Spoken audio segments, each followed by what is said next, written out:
सफर ये सांसों का टूटा तो नहीं, हाथों से उसका हाथ छूटा तो नहीं, इतनी भी जल्दी क्या छूट जाए ना कोई, तू जरा धीरे धीरे से चलना है जिंदगी तू। Hi guys, how are you? Hope you are amazing day with smile because smile is a medicine of life. અને આજે આપણા સાથે છે હમઝાભાઈ અને મુર્ઝાભાઈ, જો કે રાઇડર છે અને આવ્યા છે ઓન ધ વે મુંબઈથી. તો તમે તમારી જર્ની વિશે કહેશો? અમે આ જર્ની પ્લાન કરી હતી.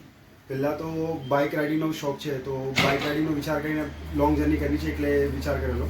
પછી કા કરીએ એનું ડેસ્ટિનેશન ફાઇનલ નહોતું થયું, તો પછી એમ સોચું કે દાઈ દુઆતોની ઝિયારત કરીએ, તો ગલિયાકોટનો વિચાર કર્યો. ગલિયાકોટ જઈએ, બાપજી મોલાની ઝિયારત કરીએ, પછી ઓન ધ વે સુરતની 7 દુઆતોની ઝિયારત કરીએ ને પછી પાછા બોમ્બે આપણે આવી જઈએ.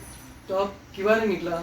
અમે 6 તારીખે નીકળ્યા, સવારે વહેલા 5 વાગે નીકળ્યા બોમ્બેથી, અને ઓન ધ વે બરોડાની ઝિયારત કરી પહેલી, પછી ગોધરા રૂકા, પછી ગોધરામાં ઝિયારત કરી, ગોધરામાં નાઇટ સ્ટે કરો, પછી બીજા દિવસ સવારે ગલિયાકોટ માટે નીકળ્યા, ગલિયાકોટની ઝિયારત કરી, જુમાની નમાઝ પડીને વાંસી બપોર પછી દાહોદની તરફ આવ્યા ને હમણાં દાહોદમાં છે ને હવે હાંસી જાતી વખતે અમે લોકો સુરત રૂકશું, સુરતના દુઆતોની ઝિયારત કરીને પછી બોમ્બે તરફ જશું. ઓકે, તો એનામાં શું વસ્તુ ધ્યાન રાખવું છે સ્પેશિયલી જે બાઇકિંગ તમે કરો છો, રાઇડિંગ કરો છો એનામાં?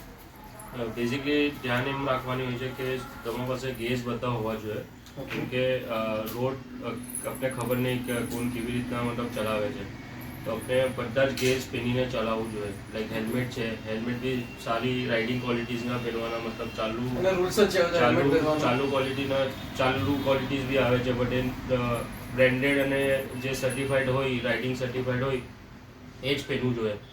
અને પ્લસ જે જેકેટ છે, જેકેટમાં પેડિંગ આવે છે, તમારે ગાર્ડ્સ આવે છે, ની ગાર્ડ્સ આવે છે, અને એ બધું તમે શૂ આવે છે જે તમારા જે ગરમ હીટ આપે છે ઇન્જિનથી, તો એ શૂ પ્રોટેક્ટ કરે છે તમારા ગેર શિફ્ટિંગ અને બધાથી.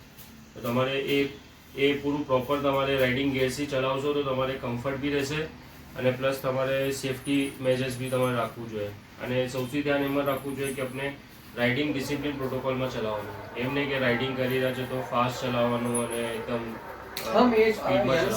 સ્પીડમાં ચલાવે છે, બાઇક હાથમાં આવી જાય છે તો એ નહીં. રાઇડિંગમાં મતલબ તમે પ્રોપર ડિસિપ્લિન છે, એમ જે મેં કીધું આપને અરાઉન્ડ 80-90 એવી રીતના મતલબ પ્રોપર પ્રોટોકોલથી ચલાવવું જોઈએ.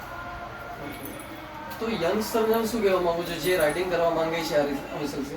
રાઇડિંગ એક શોખ છે, એ બધાનું પેશન હોય છે કે રાઇડિંગ કરીએ, but riding in the sense કે યંગસ્ટર માટે એમ છે કે કોઈ પણ બાઇક નહીં, પહેલાં બાઇક કેવી તમારે લેવાની છે, પછી તમારે કેટલું રાઇડિંગ કરવું છે એ બધું પહેલાં નોટ ડાઉન કરીને પછી તમે તમારે ડિસિઝન લેજો કે ક્યાં સુધી જવું છે. પછી તમારા સ્ટોપ્સ તમે ડિસાઇડ કરો પહેલાંથી, ફ્યુલ સ્ટોપ્સ ડિસાઇડ કરો તમે, એ બધું પણ ડિસાઇડ કરીને નીકળજો ઘરેથી જ પહેલાંથી, ને પછી રસ્તાના વચમાં કંઈ ડિસાઇડ કરવાનું નહીં, એ બધું ના રાખજો.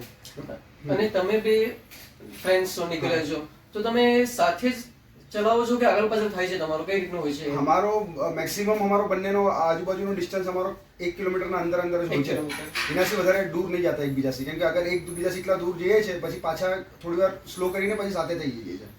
તો એટલું દૂર સાથે અગર કરી રહ્યા છો રાઇડિંગ તો એમ છે. અમારા પાસે હમણાં ઇન્ટરકોમ તો કનેક્ટેડ નથી, બટ ઇન્ટરકોમ ફેસિલિટી હોય તો વેલ એન્ડ ગુડ છે કે બંને કનેક્ટેડ પણ રહે ઓલ ધ ટાઈમ, ને આજુબાજુ ખબર પણ પડતું રહે કે વધારે અગર ગ્રુપ હોય આપણું તો કોણ કાં છે ને બધું ખબર પણ પડતું રહે, વાતો થતી રહે. જે સ્પીડ મેન્ટેન કરે ને એ સ્પીડમાં બધા સાથે રહે, એમ કે અલગ ના પછી કોઈ આમ અગર જે સ્પીડ અમે કહીએ છીએ 80-90 ની સ્પીડ કરીએ, તો અગર તમે બીજા અગર કોઈ 100 ની સ્પીડ પર ચલાવે છે, કોઈ 50-60 ની સ્પીડ, તો પછી ડિસ્ટન્સ ઉપર નીચે થઈ જશે. તો બધા એક સાથે 70-80 ની સ્પીડ પર ચલાવશો તો ડિસ્ટન્સ સાથે જ રહેશે, આમ ફરક નહીં આવે. મેન એમ છે કે આપણે સ્પીડ એ સેમ લેવલ પર રાખવી પડે. હવે એક સ્પીડ 90 પર હોય અને એક સ્પીડ 50 પર હોય તો બી ના ચાલે, કેમ કે શું છે પછી તમે એક જણ તમે આગળ ઘડી વેઇટ કરતા કરતા ઓલું મોમેન્ટમ બ્રેક થાય. એ બધું મતલબ બધું ધ્યાન રાખવું પડે છે રાઇડિંગમાં, ખાલી આમ નહીં કે બાઇક લીધે ને નીકળી ગયા, એ થોડું શું બધા પ્રોટોકોલ્સ ધ્યાન રાખવા પડે. અમારા પાસે હજી એક ગ્રુપ છે રોલિંગ વ્હીલ્સ કરીને, તો એના અંદર અરાઉન્ડ 6-7 મેમ્બર્સ છે, તો એ બી ટ્રીપ કરે છે. હમણાં રિસેન્ટલી એ લોકો બી કેરલા જઈને આવ્યા. અરાઉન્ડ 1700 કિલોમીટર કઈ લોકોએ કંઈ કવર કરવું છે. અને અપ્રોક્સ તમે 500 કિલોમીટર આવ્યા છો અહીંયા હા વાંકાનેર. મતલબ અમારી કમ્પ્લીટ કંઈ અરાઉન્ડ કેટલા 1200-1300 કિલો આવ્યા છો તમે નહીં હમણાં તો મતલબ 600 થયા છે 600 કિલોમીટર. હવે જાતે વડે પાછા 600 થશે તો તો અમને જે 600 કિલોમીટર આવ્યા તો કોઈ એક્સપિરિયન્સ શેર કરવા માંગો છો તમે? કોઈ યુનિક કઈ એક્સપિરિયન્સ થયો તમારે? જો સૌથી મેઇન એક્સપિરિયન્સ હતો રોડ્સ. यहाँ આમ કમ્પેર ટુ મહારાષ્ટ્રના રોડ ગુજરાતના રોડ ઘણા સારા છે. અમે જે ગુજરાતના રોડનો એક્સપિરિયન્સ લીધો ઘણો ફાઇન હતો. જે ગોધરાથી આપણે બરોડાથી ગોધરા પણ ગયા અમે લુણાવાડા રસ્તાથી.